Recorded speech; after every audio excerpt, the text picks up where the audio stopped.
안녕하세요. 평범한 40대 남성입니다. 오늘은 날씨가 좀 많이 우중충한 날이네요.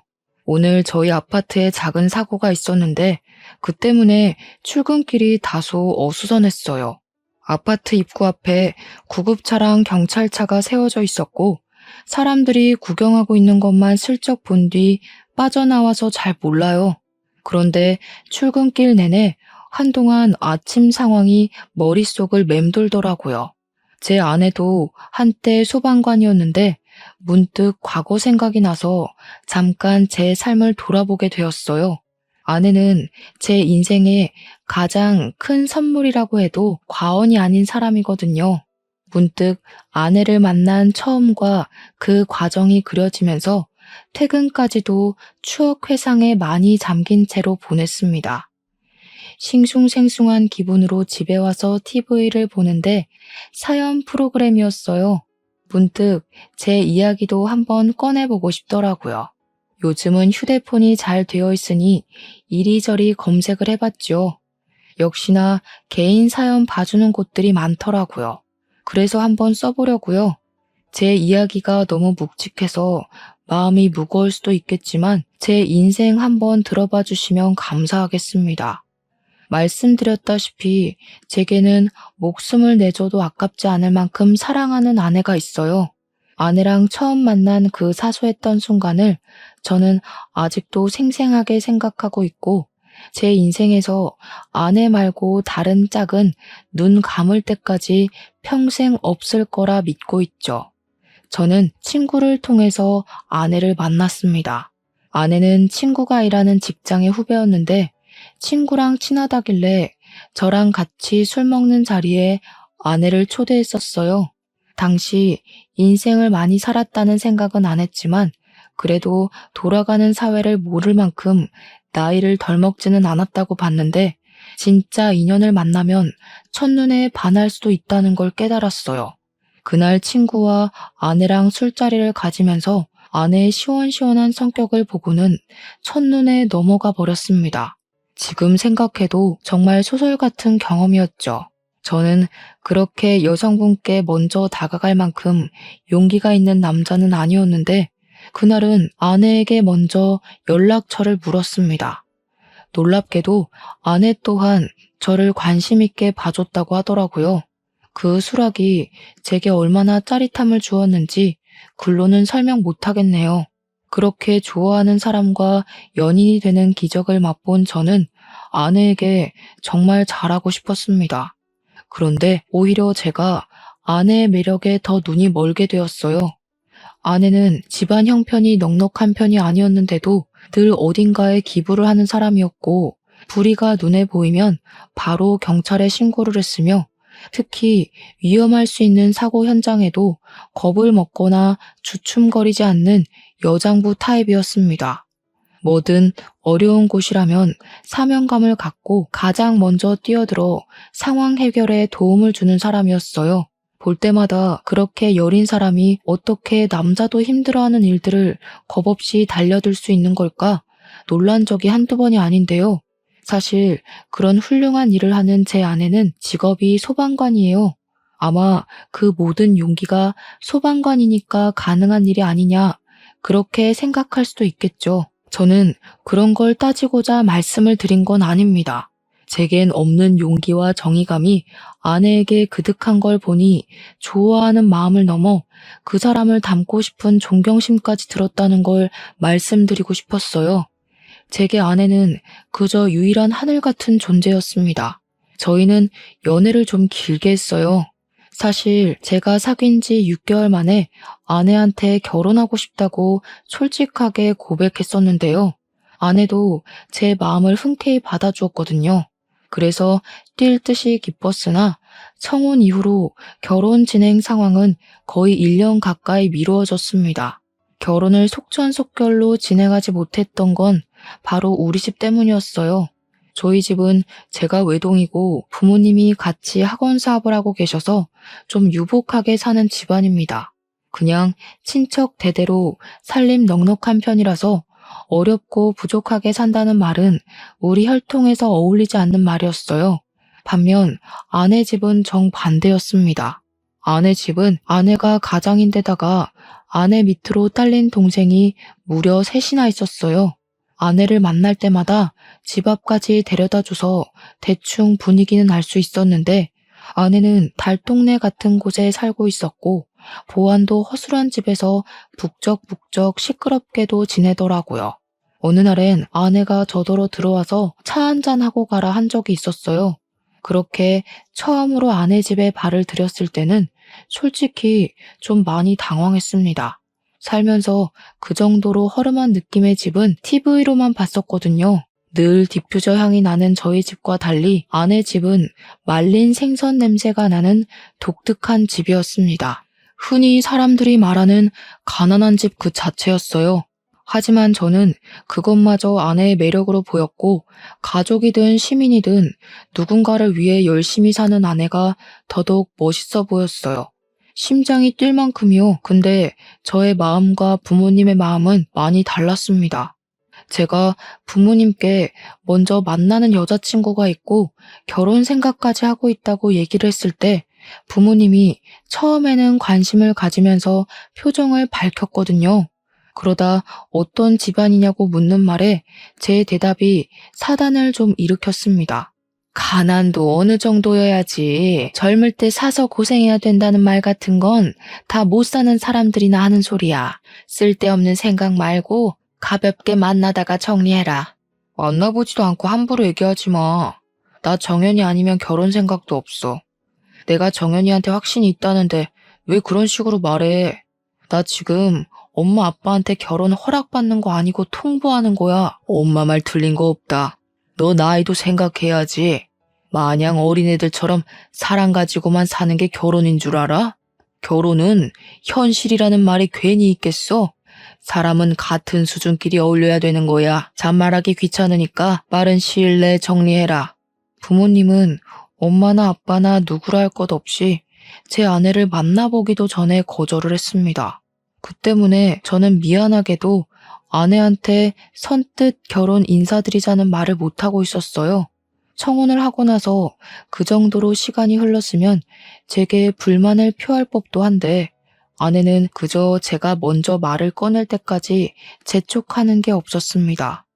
그래서 더 미안했죠.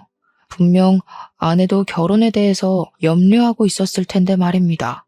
그렇게 보류하기만 하다가 우리가 사귄 지 4년이 흘러버렸을 때 부모님이 제게 결혼 안 할 거냐고 한 번 더 얘기를 꺼냈었습니다.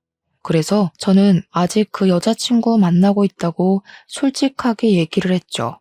아직도 만난다고? 분명 적당히 하고 헤어지라 했잖아.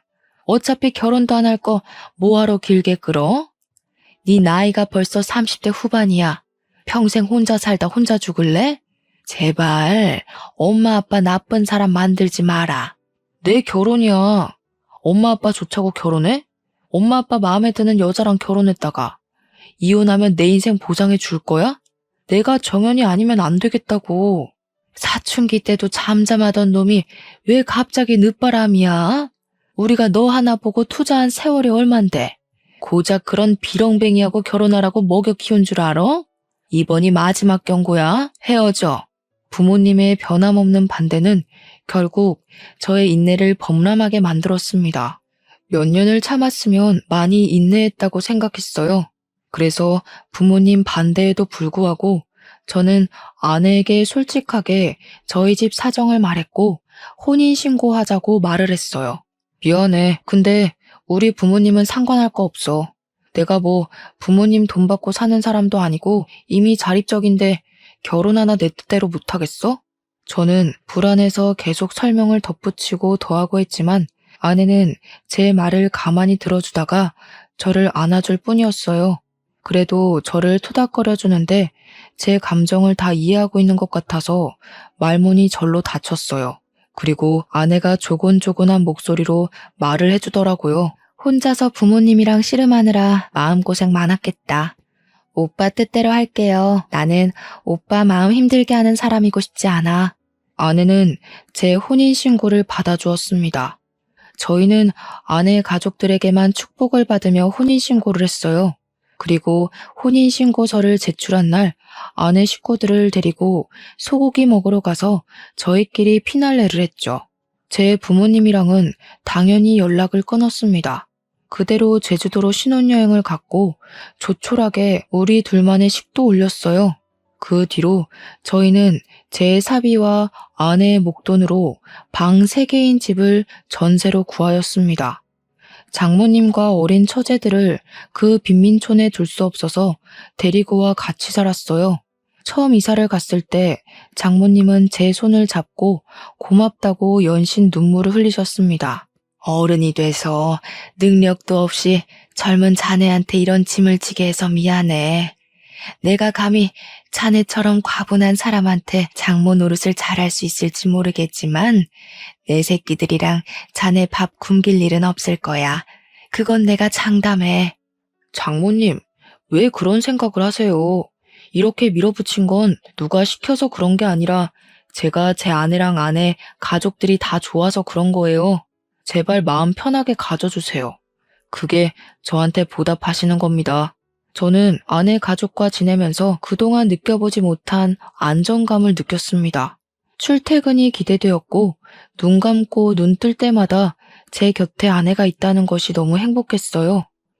그러나 그렇다고 제 진짜 가족의 존재가 사라지는 게 아니니 버릴 수 없는 친부모 스트레스는 늘 마음 한구석에 남아 있었습니다. 그래서 한 번씩 몸이 뻐근하고 안 좋아서 일을 제대로 못하기도 했어요. 점점 안 좋아져 가는 제 안색을 보고 아내가 걱정을 많이 해줬는데 그때마다 저는 늘 괜찮다고 하면서 바쁜 사람 고생 안 시키려고 좋은 모습만 보여주었습니다. 그러던 어느 날이었어요.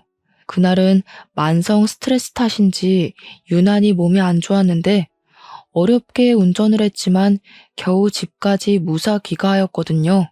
그런데 집에 들어와 신발을 벗기도 전에 등인지 배인지 모를 곳에서 급격한 통증이 오더니 정신이 혼미해지더라고요.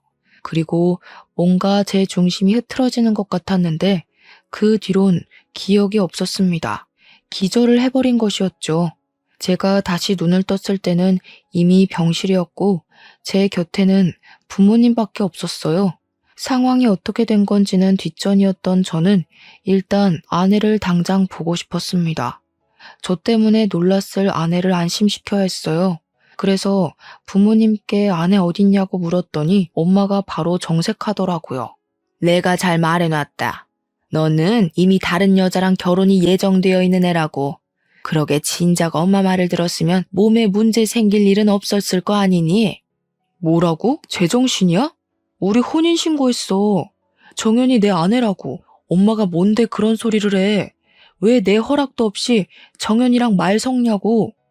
뭐? 혼인신고? 어머머, 여보, 얘가 정신 나갔나 봐. 너 정말 인생 망하고 싶어서 그딴 짓...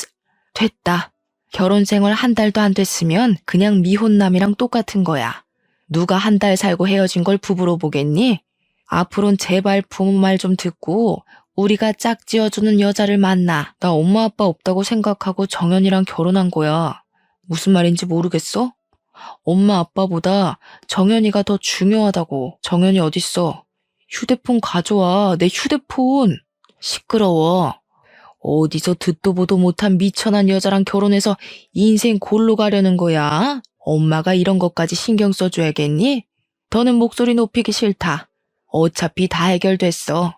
그래도 그 소방관 아가씨가 양심은 있는지 말귀는 알아듣더라. 너 눈 뜨는 것만 보고 가라고 했는데 그럼 발걸음이 안 떨어질 것 같다면서 바로 가버렸어. 이제 막 눈을 떴는지라 힘이 없었던 저는 그마저도 없는 힘을 최대한 짜내어 고함을 쳤습니다. 그 순간 눈이 돌아버려서 부모고 뭐고 뵈는 게 없었어요. 엄마 아빠가 뭔데 자꾸 내 앞길을 막아. 키워준 보상이 받고 싶은 거야? 내가 돈으로 줄 테니까 제발 내 인생에서 좀 꺼져. 건들지 말라고 좀. 제가 밤 미쳐서 악을 지르고 눈물을 흘리니까 급하게 쫓아온 간호사들이 대충 상황 파악을 하더군요. 저희 대화를 조금 듣고는 안정을 위해서라도 부모님한테 당분간 방문을 자제하는 게 좋겠다고 권유를 해주셨어요. 부모님은 그런 저를 보고 기막혀하면서 못 이기는 척 돌아갔죠. 그리고 제가 좀 안정이 되었을 때 무슨 병명으로 쓰러져서 수술을 하게 되었는지는 나중에 의사한테 들었는데 제 신장에 문제가 생겨서 이식을 받아야 하는 상태라고 하더라고요. 이식 말곤 답이 없었을 만큼 제 상황이 안 좋았던지라 퇴원은 당연히 불가했습니다. 이식자가 나타날 때까지 병원에 있어야 했는데 그 며칠간 고맙게도 부모님은 한 번도 병원에 나타나지 않았어요. 그러나 그것과 별개로 저는 아내가 너무 보고 싶었습니다. 하지만 아무리 전화를 해도 연락이 되질 않았고 장모님이랑 처제들도 제 전화를 안 받았어요. 아무래도 내 부모님한테 받은 상처가 많이 크겠구나 싶어서 당분간은 연락을 포기했어요. 아무것도 할 수 없던 저는 근근히 아내한테 문자만 보냈고 돌아오지 않는 답변만 기다리며 우울한 시간을 이어갔습니다. 그러던 어느 날 의사가 신장 공여 적합자가 나왔다고 희소식을 전해주더라고요. 그 말을 듣는 순간 그럼 퇴원할 수 있는 거냐고 했더니 의사가 회복되면 당연하다고 하대요. 너무 기뻤고 누군지 모를 공여자에게 감사하는 마음으로 수술을 받았습니다. 그리곤 이틀이 넘어서야 깨어났죠. 앞으로 며칠 뒤 퇴원을 할 수 있다는 생각에 다시 한번 제게 일어난 기적에 감사해서 의사한테 따로 공여자가 누군지 물어보았어요. 하지만 법적으로 의료인이 기증자의 정체를 밝히는 건 안 된다고 하더라고요. 그래도 저는 어떻게 보면 제 은인이었기에 의사에게 제발 부탁이라고 애원을 했습니다. 의사는 끝까지 죄송하다고 편히 쉬라고만 했는데 나중에 상심하고 있는 제게 간호사가 따로 찾아와서 눈치를 보더니 저한테 살짝 귀뜸을 해주더라고요. 근데 이게 소문이 안 좋아서 조금 조심스럽다고 저한테 알려주는 게 맞는지 아닌지 고민 많이 했다면서 입을 뗐는데요. 제게 이식을 했던 공여자는 여자 소방관이라고 했습니다. 쓰러진 저와 함께 방문을 했던 소방관이라고 했고 검진 끝나고 수술실 들어간 제 상태를 묻길래 소방관 신분이니까 말해도 될 것 같아서 신장 이식이 필요한 상태라고 알려줬대요. 근데 그 다음날 바로 그 소방관이 병원에 찾아와서 조직 적합 검사를 받고 갔다고 합니다. 부모님에게도 신장 이식 연락이 갔는데 두 분 다 부적합이 나왔다고 했어요. 그러면서 간호사가 하는 말이 그 소방관이 혹시 아내 되는 사람이냐고 묻더라고요. 저는 아무런 부연 설명 없이 여자 소방관이 공여자라고 했을 때부터 눈치를 챘었어요. 맞습니다. 제게 신장을 이식한 건 바로 제 아내였던 겁니다. 그런데 간호사 말이 이 뒤부터 제게 크나큰 충격을 주었는데요. 제 부모님이 수술날 방문에서는 아내가 뒤늦게 수술 들어가는 걸 보곤 저 여자 누구냐고 물었고 의료진들은 이식 공여자라고 얘기를 했대요. 그런데 엄마가 느닷없이 그 자리에서 공여자 신상 밝혀달라면서 수술 시작도 못하게 진상을 부렸다고 하는 것 아니겠습니까? 제 목숨이 왔다 갔다 하는 상황인데도 부모님은 공여자의 신상이 참 중요했던 거예요. 의료진들은 할 수 없이 부모님께 제 아내 직업과 제 보호자라는 것만 얘기를 했는데 그게 제가 사랑하는 여자라는 걸 눈치챈 것 같더라고요. 제가 초반에 제 아내에 대해 부모님께 다 얘기했던 탓입니다. 어쨌든 엄마는 제 아내 얼굴도 본 적 없으면서 이미 제 아내로 직감을 해 더 진상을 부렸던 것 같아요. 저 여자가 우리 아들한테 신장 떼주는 거냐면서 우리 아들이 저 여자랑 같은 병원에서 수술받는 것조차 냄새난다고 말도 안 되는 히스테리를 부렸다고 하더라고요. 결국 아내는 수술이 끝나자마자 회복 안 된 상태로 근처 다른 대학병원에 이송되어 회복 중일 거라고 하더군요. 그러면서 간호사가 덧붙인 말이 환자분 부모님 태도 심각했다면서 간호사들 사이에서 소문이 다 났다고 했어요.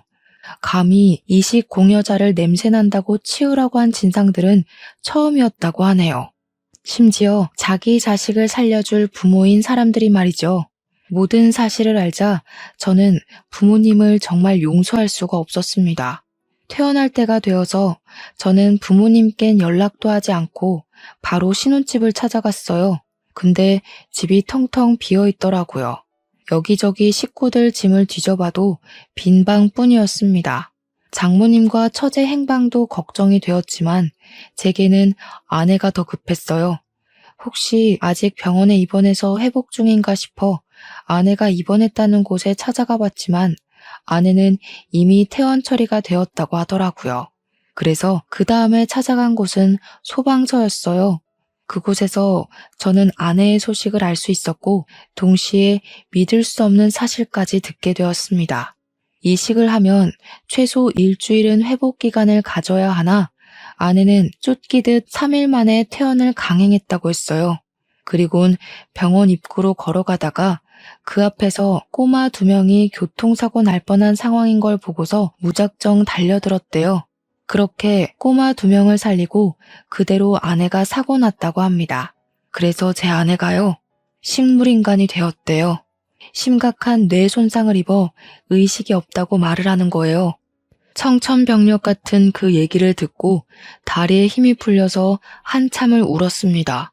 소방관들도 제 아내의 평소 사명감을 알기 때문에 더욱 안타까운 사고라고 많이들 속상해하셨어요. 저는 급히 소방관들이 알려주는 병원으로 허겁지겁 달렸습니다. 거기서 그토록 보고 싶던 아내를 만났어요. 산소 호흡기를 끼고 누워있는 아내는 정말 죽은 사람처럼 미동이 없었습니다. 안 돼, 제발 일어나. 내가 당신 보려고 얼마나 기다렸는데 이렇게 있으면 어떡해.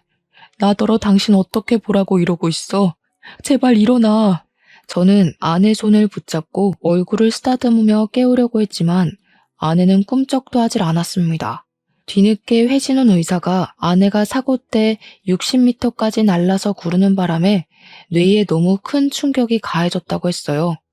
아마도 이젠 생명을 연명하는 것밖에는 방법이 없을 거라고 절망적인 얘기를 해주었습니다. 그토록 착했고 죄 없어도 살아갈 사람이었는데 내가 신장에 문제만 없었어도 아내가 그 병원에서 사고를 당하는 일은 없었을 텐데 모든 게 제 탓인 걸 알아서 너무 괴로웠습니다. 하필 나 같은 남자를 만나서 이 착한 사람한테 무슨 짓을 한 건가 싶었고 애초에 제가 아내에게 관심을 보이지 말 걸 그런 후회도 되었어요. 가슴이 찢어진다는 기분을 그때 처음 느꼈습니다.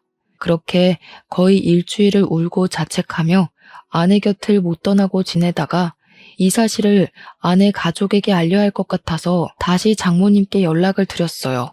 아내가 무슨 말을 해놓은 건지 장모님은 끝까지 제 전화를 받지 않으시더라고요. 저는 문자를 보냈습니다. 아내가 뇌사 상태에 빠져 의식 불명이라고 제발 연락 좀 달라고 했더니 문자를 날리자마자 전화가 오더군요. 장모님은 이미 전화를 받을 때부터 울음을 터뜨리셨어요. 제대로 말도 못하고서 급하게 택시 타고 병원으로 오셨죠.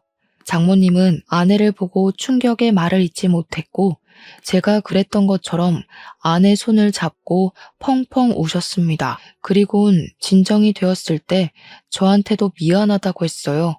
역시나 장모님은 아내가 시키는 대로 제 연락을 무시하고 신혼집을 떠났었다고 하더라고요. 그건 아마 저희 부모님이 근원이었을 겁니다. 저는 누구 짓인지 알기 때문에 장모님 탓을 하지 않았어요. 아무튼 저는 회사에 연차 내는 걸 더 이상 그만하고 아예 회사를 그만뒀습니다. 아내가 자신을 내걸고 저를 살렸던 것처럼 저도 아내를 지극정성으로 보살피며 아내 곁을 떠나지 않았어요. 아내 가족들은 제 부모님 때문에 일이 이렇게까지 됐다는 걸 알면서도 저를 원망하지 않고 오히려 일도 그만두고 아내 곁만 지키고 있는 제 미래를 걱정했어요. 김서방, 그만 자네도 자네 인생을 살아야지. 우리 딸 지켜주는 거 너무 고맙지만 이만하면 됐어. 우리 딸도 김서방 진심 알았을 거고 다 용서했을 거야. 이제 여긴 신경 안 써도 괜찮아. 내가 언제까지 남의 집 자식을 붙잡고 있겠어.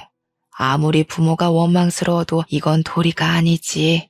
그때마다 저는 아내에게 받은 은혜와 애정을 여전히 잊지 못해서 아내를 놓을 수가 없다고 했고, 이혼을 권유하는 장모님의 제안을 한사코 거절했습니다. 아내 없는 삶을 생각해 본 적 없으니 제발 이혼하라는 말은 하지 말아달라고 장모님께 완강하게 얘기하며 아내 곁을 고집했어요. 그렇게 1년이 지나고 2년이 지나고 무려 5년의 세월이 흐르는 동안 저는 병원비 때문에 다시 취직을 했어요. 아내가 사고 난 후부터 제 집은 아내 곁이었습니다. 저는 근무 시간 아니면 아내 옆에 꼭 붙어 있으면서 보조 침대 생활을 했어요. 아내랑 논다는 생각으로 자기 전에 연애 시절 우리가 같이 들었던 노래, 연애 편지 등을 읽고 들려주기도 했고, 꿈속에서도 내 목소리만큼은 잊지 않게 시시콜콜한 사담도 많이 들려줬습니다. 그간 부모님의 연락은 일체 받지 않았어요.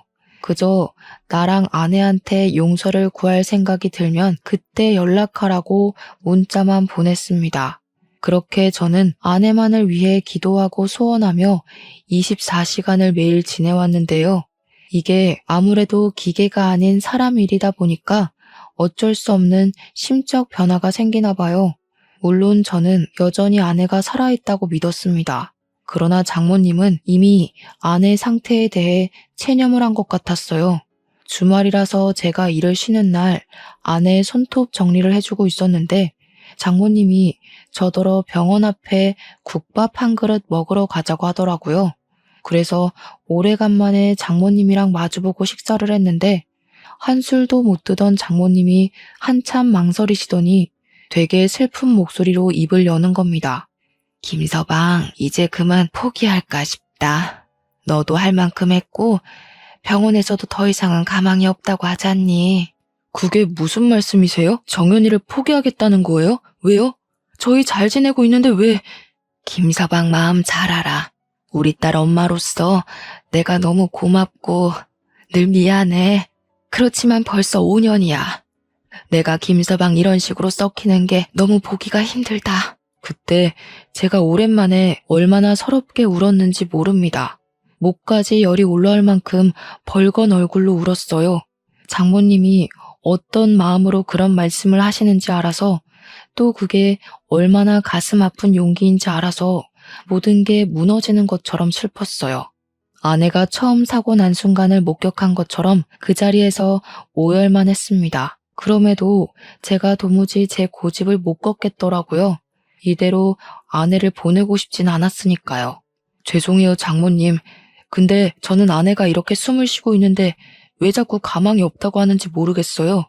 저한테는 아내가 분명 살아있는 사람인데 저 아내 못 보내요. 보낼 수가 없어요.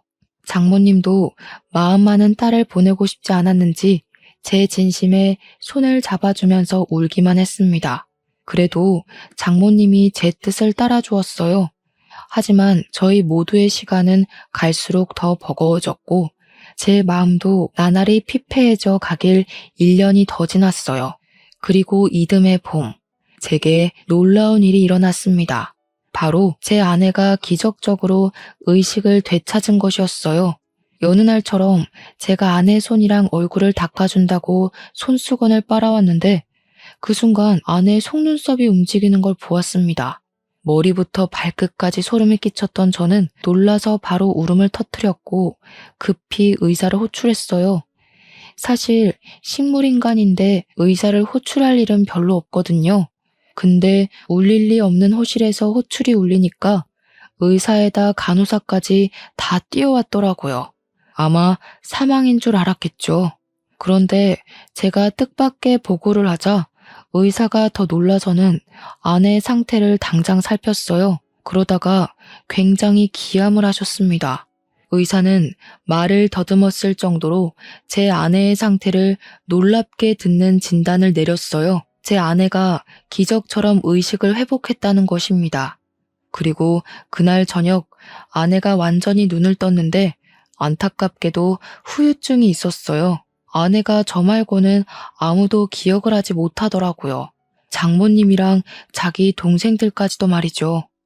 하지만 저는 그런 건 뒷전이라고 생각했고 그저 아내가 깨어난 걸로도 감사해서 한참이나 아내를 어루만지며 눈을 맞추었습니다. 그렇게 눈 맞추고 싶던 아내가 깨어나니 제 손이 얼마나 떨리던지 믿을 수가 없는 일이잖아요. 정연아, 오빠 알아보겠어? 오빠 목소리 들려? 그동안 고생했어. 이제 됐어. 이젠 오빠가 다 낫게 해줄게. 버텨줘서 고마워. 그 뒤로도 저의 지극한 간병은 더 열정적이게 됐죠. 저는 무조건 아내 건강이 회복할 수 있다고 봤고 그러길 아내도 노력 중인 거라고 생각했습니다. 그렇게 또 1년이 지났을까? 놀랍게도 아내는 휠체어를 탈 수 있을 만큼 건강이 회복되었습니다. 7개월이 지났을 때는 끝내 모든 기억까지 되찾는 기적을 보여주었어요. 아내가 제게 처음으로 입을 터서 고맙다고 말을 했을 때 제가 또 얼마나 눈물을 보였는지 모릅니다.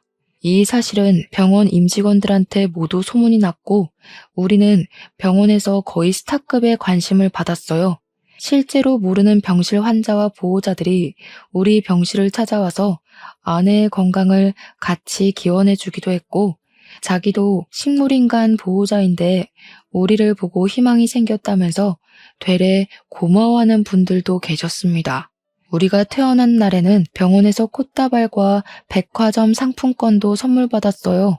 그리고 아내가 일했던 소방서에서도 아내에게 표창장을 수여했으며 저희가 전세에 대가족이 살고 있다는 소식을 알고는 소방청장과 병원장이 손발 맞춰 살기 좋은 아파트를 선물해 주기도 했어요. 본의 아니게 많은 사람들에게 기적과 희망을 선물한 우리는 사실 좀 얼떨떨하긴 했습니다. 지옥 같은 시간이 끝나자 마치 고생 많았다고 대단하다고 하늘에서 선물 폭탄을 내려주시는 것 같았거든요. 많은 이들의 축복을 받은 저희는 건강해져서 같이 이사 준비를 했어요. 본래 집보다 3배는 더 큰 아파트로 입주를 하게 되었죠. 처제들은 집 좋다고 난리가 났고 장모님은 이 모든 게 다 제 덕분이라면서 부모로서 남의 집 자식보다 나약한 마음이었다고 아내를 포기하려 했던 스스로를 자책하셨습니다. 저는 민망한 마음에 그저 제가 아내를 향한 아집이 강했을 뿐이라고 겸손만 보였네요. 그리고 제가 아내에게 퇴원하면 꼭 하고 싶었던 말이 있다며 아내를 따로 방에 불렀습니다. 그 자리에서 작은 반지를 손에 끼워주고서 제대로 된 프로포즈를 했어요. 여보가 긴 세월 병상에 누워있을 때 허겁지겁 혼인신고하고 제주도에서 간단히 결혼식을 올린 게 너무 미안했었어. 나 때문에, 아니 내 부모님 때문에 인생에서 단 한 번뿐인 결혼식 대충 끝낸 것 같아서 속상했거든. 우리 정식으로 다시 시작해보자. 나 진짜 괜찮았는데 그런 형식적인 거 꼭 안 해도 상관없었어. 솔직히 이미 그 긴 세월 동안 계속 오빠한테 프로포즈 받은 거나 다름없다고 생각해. 그러니까 미안해하지 마. 아내가 제 손을 잡아주는데 그 감촉을 얼마나 기다렸는지 몰라요.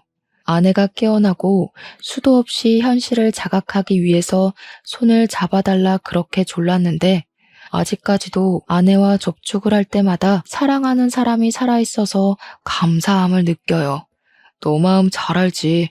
근데 내 마음은 이래. 네가 일어나면 제대로 된 결혼식을 올려주고 싶었거든. 우리 신혼여행도 멋진데 못 갔잖아. 서로 아파서 신혼조차도 못 즐겼고. 이제 우리 시간 많으니까 호텔 가서 결혼식도 제대로 올리고 몰디브 가서 남들처럼 멋진 신혼여행도 즐기다가 오자. 아내는 제 말에 끝내 눈꼬리에 달고 있던 눈물을 흘렸습니다. 너무 행복하다고 해줬고 제 아내인 것만으로도 세상을 다 가진 것 같다고 해줬어요. 그날 이후 저희는 순조롭게 결혼식을 준비했어요. 남들 다 하던 흔한 결혼식이 뭐 이렇게 어려웠는지 저희는 너무 빙빙 둘러서 왔네요. 저는 그때까지도 부모님께 사과를 못 받았기 때문에 부모님을 혼주석에 부르지 않았어요. 그저 아내의 친인척과 제 옛날 회사 동료랑 소방관 동료까지 그리고 병원에서 저희를 축복해 주셨던 임직원들까지 전부 초대해서 성대한 결혼식을 올렸습니다. 혹시 아내 건강에 무리가 갈까봐 최대한 빨리 진행했고 패백이나 어른들께 개별 인사는 올리지 못했어요. 그건 좀 아쉬운 일이긴 했지만 제겐 아내가 먼저였으니 과감하게 생략했습니다. 그 순간 새로 태어난 기분이었어요. 원래 예쁜 아내도 그날따라 완전 공주 그 자체의 모습이었습니다. 먼 길을 돌아서 왔지만 저와 아내는 드디어 당당한 부부의 모습을 갖추었어요. 그리고 저는 여전히 부모님과 연을 끊고 살고 있었습니다. 예전만큼 부모님이 그립지도 않더라고요. 아들 목숨이 왔다 갔다 하는데 이식 공여자 신상을 따지며 진상짓 했던 것도 용서가 안 되고 저를 살려준 제 아내를 감히 천대했다는 것도 용서가 안 되었으니까요. 부모라고 무조건 안고 살아야 되는 거 아니잖아요. 제가 가족이 없는 것도 아니고 저한테는 아내도 있고 아내만큼 좋은 식구들이 제 곁을 따뜻하게 대어주고 있으니 아쉬울 게 없었습니다. 그런데 어느 날이었어요. 모르는 휴대폰으로 전화가 왔는데 아빠더라고요. 엄마 장례식에 참석하라는 전화였습니다. 솔직히 살짝 당황했어요. 자세한 사정을 듣고 보니 도로 위에 급발진한 차가 엄마 쪽으로 날아온 탓에 엄마가 하루 만에 생을 마감했다고 하는 거 아니겠습니까? 근처에서 도와준 시민들이 많았으나 회복이 불가능한 정도로 피를 흘리다가 구급차로 이송되던 중에 사망했다고 들었어요. 그런데 말이죠. 저도 참 독한 편인가 봅니다. 엄마가 돌아가셨다는데도 보기가 싫더라고요. 감히 제 사랑하는 아내를 냄새난다고 치우라고 해서 우리 아내가 정말 죽다가 살아났잖아요. 그때의 상처가 불과 얼마 안 되었단 말이죠. 10년이 지나도 생생할 그 기억을 근 두세 달 만에 어찌 무뎌지겠습니까? 저는 결국 아빠한테 가지 않겠다고 통보했어요. 그랬더니 예상대로 아빠가 엄청 화를 내더군요. 널 낳고 키워준 부모한테 이딴 식으로 나오고도 네가 잘 살 수 있을 거라 생각하냐? 네가 네 아내를 소중하다고 생각하는 것만큼 나도 내 아내가 인생의 전부였다 이 말이야. 우리 아내가 너 낳느라 얼마나 힘들었는지 아니? 하나만 알고 둘은 모르는 멍청한 놈 같으니라고. 네가 연락 끊었을 때 네 엄마가 매일같이 절에 가서 기도 올렸다. 제발 아들이 정신 차리고 집에 와달라고. 그런데 뭐? 장례식도 안 와? 그래서 저 낳을 때 힘들었다고 복수라도 하셨던 거예요. 그렇게 힘들게 낳은 아들 눈에서 피눈물 나게 해놓고 이제 와서 다시 부모 대접받겠다고요? 너무 이기적인 거 아니에요? 저는 한 번도 제 선택이 잘못됐다고 생각한 적 없어요. 앞으로도 후회 안 할 거니까 아빠도 그만 저에 대한 마음 정리하세요. 그때 옆에 아내가 수학이 넘어의 아빠 성화를 들었는지 저한테 부모 장례식은 가야 되는 거라며 설득하더라고요. 그러면서 자신도 같이 가고 싶지만 우리 아빠가 자기를 싫어하니 저만 갔다 오라는데 순간 많은 생각이 들었습니다. 사실 엄마 돌아가셨다고 해서 움찔하긴 했거든요. 아빠 전화를 그렇게 끊고도 마음이 안 편했단 말이죠. 그런데 상황에서 아내가 설득을 하니 끝내 흔들릴 수밖에 없더라고요. 하지만 아내 말대로 혼자 갈 생각은 없었습니다. 어디 그 사람들 좋은 짓만 해줄 수가 있나요? 저는 당당하게 아내 손 꼭 잡고 장례식을 함께 가는 걸로 마음을 바꿨어요. 5년 만에 만난 아빠는 참 많이 늙어 있더라고요. 저는 솔직히 들어가자마자 아빠한테 뺨이라도 맞을 줄 알았습니다. 충분히 각오도 했고 만약 그렇게 나온다면 저 또한 어떻게 대응할지 시뮬레이션도 머릿속으로 그리고 갔어요. 그런데 의외로 아빠가 저를 보곤 눈물을 펑펑 쏟으면서 잘 왔다고 안아주더라고요. 고맙다.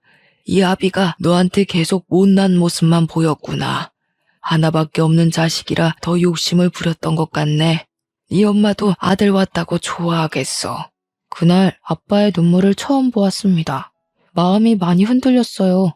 아빠는 저를 한참 안아주다가 처음 마주하는 제 아내를 보고도 손을 건넸습니다.